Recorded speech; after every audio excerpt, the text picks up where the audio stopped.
hijos? Sí, doctora. Sí, doctora, sí se Ya. ve. Entonces, vamos a empezar, por favor, con el tema, que es el equilibrio energético, regulación postprandial, obesidad y ayuno. Entonces, este es uno de los temas con bastante vigencia en la actualidad, debido a que el problema de la nutrición se ha disparado. Antes, en nuestro medio particularmente, era muy frecuente la desnutrición. Sin embargo, ahora el problema que está no solo en Bolivia, sino a nivel mundial, es la obesidad. Entonces, vamos a agarrar algunos parámetros bien importantes que nos servirán posteriormente para comprender esta patología y poder hacer una buena consejería. Sabemos que en condiciones estacionarias o normales, si quieren, existe un equilibrio entre lo que significa la entrada de energía y la salida de energía. Si tomamos en cuenta esto, nosotros podemos mencionar que un paciente se considera saludable cuando el aporte energético que ingresa a su cuerpo es suficiente para satisfacer sus demandas metabólicas de su persona. Entonces, esa es una persona realmente saludable, que no excede ni le falta alimentos. Si el aporte alimentario excediera y continuaría este proceso de seguir ingresando mayor cantidad de alimentos a su cuerpo, poco a poco irá generando mayor cantidad de grasa, depositando grandes cantidades de grasa a su cuerpo y finalmente llegando a la desnutrición, perdón, a la obesidad. Si por el contrario, este ingreso energético es insuficiente, como ocurre habitualmente en gente de bajos recursos, particularmente en regiones muy especiales del planeta, como es el tercer mundo, donde está África, Asia, e incluso nosotros estamos ahí. Entonces, si este aporte es insuficiente, habrá también una pérdida progresiva de masa corporal y en un determinado momento entraremos a esto que se llama la desnutrición. Entonces, ambos eventos finales, obesidad y desnutrición, se consideran malnutrición.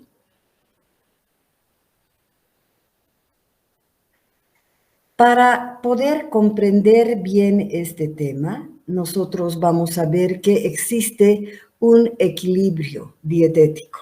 Y entonces esto que vamos a hablar, la energía que disponen los tres grupos alimentarios más importantes, que son hidratos de carbono, grasas y proteínas, nosotros vamos a ver que si se oxida 1 gramo de hidratos de carbono, proporciona 4.1 calorías, pero la absorción en el tracto digestivo, probablemente de estos tres grupos alimentarios, este es el más grande, alcanza el 98%.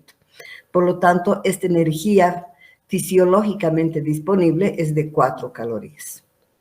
Si se oxida 1 gramo de grasa, produce 9.3 calorías. La absorción gastrointestinal baja a un 95%, por lo tanto, esta energía disponible llega a ser 9 calorías. Y la oxidación de 1 gramo de proteínas me proporciona 4.35 calorías, pero las proteínas se absorben mucho menos que cualquiera de los nutrientes. Por lo tanto, su energía disponible es 4 calorías. Si nosotros vemos esto que conocen bien ustedes, la energía producida por las grasas es un poquito más del doble. También es necesario conocer que deberíamos saber que existe una dieta equilibrada. Y así hablamos, por ejemplo, de una dieta ideal que particularmente se la aplica muy bien en niños. Fíjense cómo es la distribución. Debería ser una dieta, debería contener aproximadamente un 50% del total de los alimentos. El aporte de grasas debería ser alrededor de los 35% y de proteína 15%. Esa es una dieta equilibrada. Por lo tanto, cuando se hace dieta no se suprime totalmente las grasas, ¿verdad? Y tampoco hay absolutamente los hidratos de carbono porque se llega a desequilibrar. Pero ¿qué pasa en otros países? Estados Unidos, por ejemplo, que tiene un estándar de vida bueno, con buen ingreso per cápita, vemos que sus hidratos de carbono lo disminuyen ligeramente, pero sí incrementan el de grasa, porque esta gente trabaja, come sus sándwiches, sus hamburguesas, sus embutidos, etcétera, suben grasa, pero las proteínas las mantiene y estas son vitales. Y nosotros sabemos que las más difíciles de adquirir y caras son las proteínas. ¿Y qué pasa en las poblaciones pobres?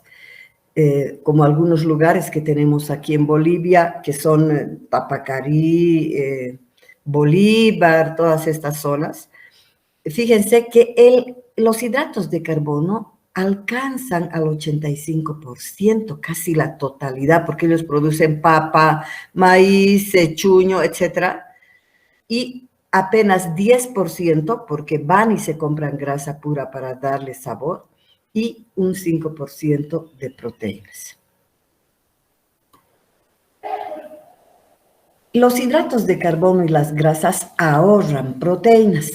Y así, esto es bien importante porque casi toda la energía utilizada proviene de hidratos de carbono y de grasas y solo se llega a consumir proteínas en la desnutrición grave. Esto es bien importante. Vamos a hablar un poco cuando estemos viendo estas patologías como obesidad y desnutrición. ¿Cuáles son las necesidades de proteínas? Más o menos alrededor, fíjense, cada día se degradan y se llegan a utilizar más o menos entre 20 a 30 gramos de proteínas.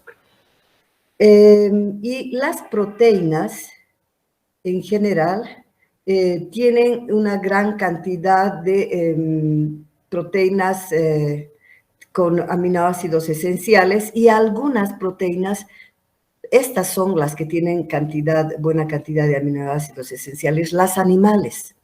Y las proteínas parciales, particularmente las encontramos en los vegetales porque no cuentan con la totalidad de estos aminoácidos, ¿no? Por eso es que se denomina a las proteínas animales completas y a las vegetales que no son completas. Se puede hacer un depósito un poquito más si excedemos en el consumo de proteínas de más de 30 a 55 gramos al día podemos depositar. Esto es un poco más difícil, ¿no? Ahora, vamos a ver, queridos, el valor energético de los alimentos por 100 gramos. Fíjense, en el libro ustedes tienen una tabla donde está totalmente desorganizada y ahí es una mezcolanza entre hidratos de carbono, proteínas, los que son más hipercalóricos, etc. Está todo mezclado. Un poquito yo se los he ordenado en este cuadro para mostrar, por ejemplo, y ver cuáles son los alimentos más hipercalóricos. Y entre los más hipercalóricos, fíjense, tenemos realmente las cosas más agradables que nos gustan porque tienen un contenido de grasa y esa es una particularidad muy importante del ser humano y de los animales. Todo lo que contiene grasa habitualmente nos gusta, pero no siempre es lo mejor, más bien tiene mucho riesgo. La mantequilla, fíjense, tiene 733 calorías. Todo es por 100 gramos, chicos. Todo es por 100 gramos. El tocino o el bacon tiene 712 calorías. Le sigue esta. Las nueces también tienen un contenido calórico súper alto, 702 calorías. Pero, ¿qué pasa con las nueces? Las nueces tienen aceites esenciales muy valiosos, son aceites esenciales. En general, estos son muy buenos para la salud y nadie come diariamente una cantidad así grande de nueces, sino comemos raciones muy pequeñas. Entonces, esto es bueno.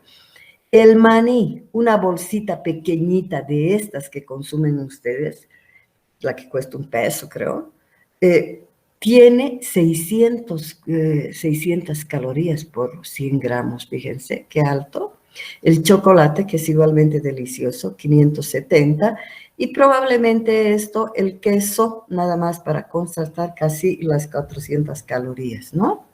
Ahora, se los pongo aquí al lado, esta tabla, donde contrasta a esto, que es con harto contenido calórico. Y fíjense, casi todo esto se utiliza en las dietas cuando se pretende bajar de peso.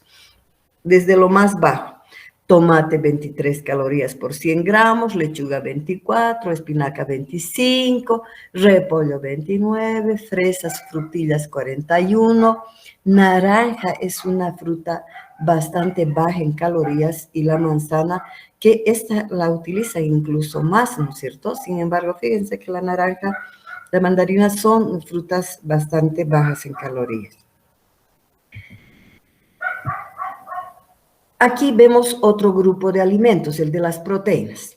La carne de pollo, más si es magra, si es la pechuga, si retiramos el pellejo que tiene el cuero, gran cantidad de colesterol, vamos a encontrar que esta está entre las más bajas en caloría, por lo tanto la más utilizada en dietas. 111 calorías por 100 gramos, el atún 194, mucho más si está en agua, si está en aceite es mayor. Los pescados 220, la carne, obviamente que no tenga grasa, la carne de vaca 268 y la carne de cerdo, chicos, es la carne más satanizada. Fue satanizada durante muchísimos años. Siempre hemos escuchado, si comes carne de cerdo es lo peor, es lo más dañino. Toda la vida nos han dicho nuestros padres eso. Pero ya se sabe, hace unos años atrás, esta carne depende del lugar que nosotros estemos comiendo. Si es carne, obviamente con el tocino grueso que comemos, será mayor a 340, mucho más, es casi grasa pura, 600, así más o menos gramos. Pero si nosotros comemos el filete, es considerada, el filete, les quiero decir, el lomo del cerdo, que no tiene grasa, es considerada carne blanca, junto con la de pescado, del pollo, del conejo. Esta parte es considerada carne blanca y muy saludable. Entonces, dependerá cómo comemos. Esto es para que se asuste. La cantidad de hidratos de carbono que ingerimos. El pan blanco, solito, solo 268 calorías por 100 gramos. ¿Quién come pan puro? Le meten queso, dulces, de todo, ¿verdad? La harina de trigo, 300, solo la harina. Pero nosotros adicionamos para hacer cualquier cosa aquí, aceite, etc. El maíz, 370 calorías. La avena, que usan tanto para las dietas, tiene un contenido energético bien alto, pero probablemente se utiliza por el contenido de fibras, ¿no es cierto? Y los pasteles que van de 300 a 700. Esto depende de todo lo que le adicionamos y fíjense que este grupo tiene el mayor porcentaje de absorción en el tracto gastrointestinal, mucho más grande que todos absolutamente, y es bien fácil que nosotros engordemos por este consumo. Cuando vamos a un tecito, probamos todas las masitas y ahí nos estamos embutiendo cualquier cantidad de energía. Entonces, esto nos ha servido, esta distribución, para que nosotros conozcamos esto y podamos hacer una consejería adecuada. ¿Cómo se regula esta ingestión de alimentos? Entonces, se dice que el cuerpo dispone de poderosos sistemas de regulación y estos sistemas de regulación generalmente se encuentran en el hipotálamo. Y cuando disminuyen los depósitos de grasa, que son nuestras principales fuentes energéticas, se activan de inmediato mecanismos que producirán hambre y luego esto me permite ir a la búsqueda de alimentos y satisfacer esta sensación.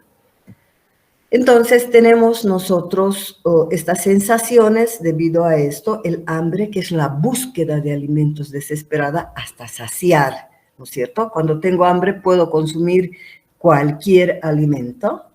En cambio, si nos referimos a apetito, que muchas veces algunos lo toman como sinónimo, este es más selectivo. Si yo tengo un deseo de comer una pizza y me ofrecen una marraqueta, no acepto, ¿verdad? El apetito es selectivo. Y la saciedad es esa sensación de llenura que ya no necesitamos más. Entonces, estas sensaciones dependen de factores socioculturales, fisiológicos, que regulan estos centros de regulación de la alimentación que están localizados a nivel del hipotálamo. Entonces, en el hipotálamo encontraremos centros del hambre y centros de la saciedad, que vamos a ver acá. Entonces, el control de la ingestión de alimentos, tenemos centros del hambre. Y aquí encontramos a los núcleos laterales que si se estimulan, producen hambre voraz, comen desmesuradamente hasta llegar a la obesidad. Pero si se destruyen, producirán una situación contraria, inanición, ¿verdad? Porque da sensación de saciedad. Y los núcleos de la saciedad, particularmente entre los importantes, los núcleos ventromediales. Si se estimulan estos, producen saciedad extrema, no se tiene ganas de comer para nada y se produce inanición. La destrucción obviamente producirá una situación contraria. Esto se ha demostrado particularmente en experimentos, en animales de experimentación. Otros centros que están involucrados, pero que están menos conocidos, son los paraventriculares, cuya lesión produce ingesta excesiva de hidratos de carbono, los dorsomediales del hipotálamo siempre, su lesión produce disminución de la ingesta, los arqueados del hipotálamo, estos van a regular la alimentación, no se conoce muy bien, y existe también una comunicación química. Neuronas hipotalámicas y del tracto digestivo que tienen relación con el llenado gastrointestinal, gástrico particularmente, o la presencia de aminoácidos en sangre o glucosa o ácidos grasos. Si estos están muy aumentados o muy disminuidos, me van a producir una serie de estímulos. Y fíjense que hay señales de la corteza cerebral como la visión, el olfato, el gusto. El hecho de ver simplemente un alimento apetecible o sentir el olor de algo que nos gusta nos produce esta sensación y ganas de probar y de comer, ¿verdad? Hay neurotransmisores y algunas hormonas que disminuyen la alimentación. A este grupo de neurotransmisores y hormonas se los denomina anorexígenos porque van a disminuir, frenar la alimentación. ¿Quiénes están? Aquí están en orden de importancia: la leptina, la serotonina, la noradrenalina, la insulina, la colecistocinina, la hormona liberadora de corticotropina, de glucagón, la hormona estimulante de melanocitos, transcritos regulados por la cocaína y las anfetaminas. Acuérdense que estos son estimulantes centrales, la cocaína y la anfetamina. Por eso que a los adictos que están con estos son delgados, son personas muchas veces extremadamente delgadas porque no tienen ganas de comer, simplemente están en esto, ¿no? Y el péptido YY. También tenemos neurotransmisores y hormonas que estimulan la alimentación y son las sustancias que se las denomina orexígenos, es decir, son sustancias y neurotransmisores que tienden a que nosotros podamos comer más y más y más cantidad. También en orden de importancia está la grelina, la galanina, el cortisol. Acuérdense, gente que está con tratamiento con corticoide deposita gran cantidad de grasa, particularmente en el cuello, etcétera, en la cara de luna, etcétera. Las endorfinas.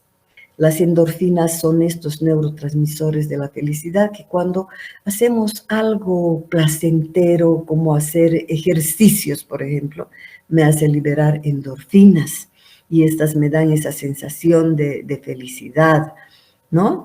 Las orexinas A y B que tienen más o menos la misma acción. Neuropéptidos Y, proteína relacionada con la GUT, hormona concentradora de la melanina, el aminoácido glutamato y aminobutírico, los endocannabinoides también relacionadas con algunas de estas drogas, ¿no?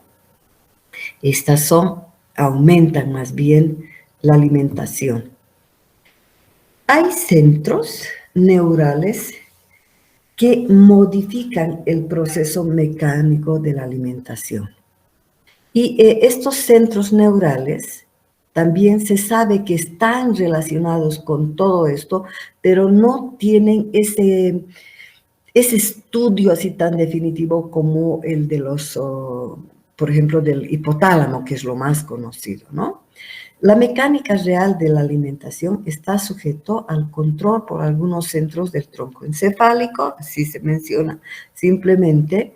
La amígdala y los centros prefrontales también se sabe que tienen relación con controlar el apetito de las personas, que la amígdala se relaciona con el sistema olfatorio, que está también relacionada con la alimentación. Si nosotros sentimos un olor desagradable, no nos da ganas de comer. Por el contrario, si este olor es agradable, da sensaciones para poder probar los alimentos.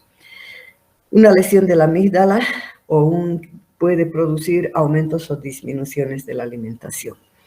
Esta destrucción de la amígdala produce ceguera psíquica del alimento y calidad de alimentación, es decir, pueden consumir cualquier cosa, la cosa más fea, no se puede, digamos, discernir si es un alimento rico o no, simplemente se pierde todo esto.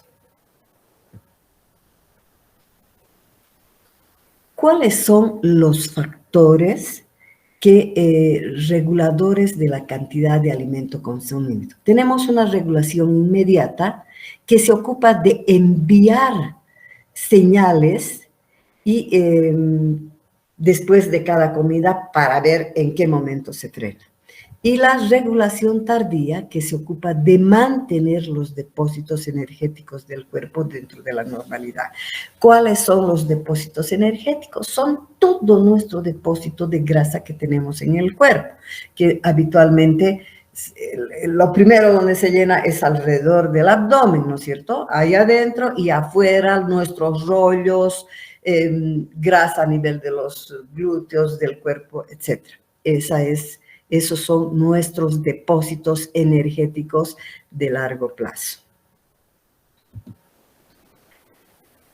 La regulación inmediata de la ingestión de los alimentos. ¿A qué se refiere esto? ¿Cómo regulamos inmediatamente la cantidad de alimento que estamos ingiriendo?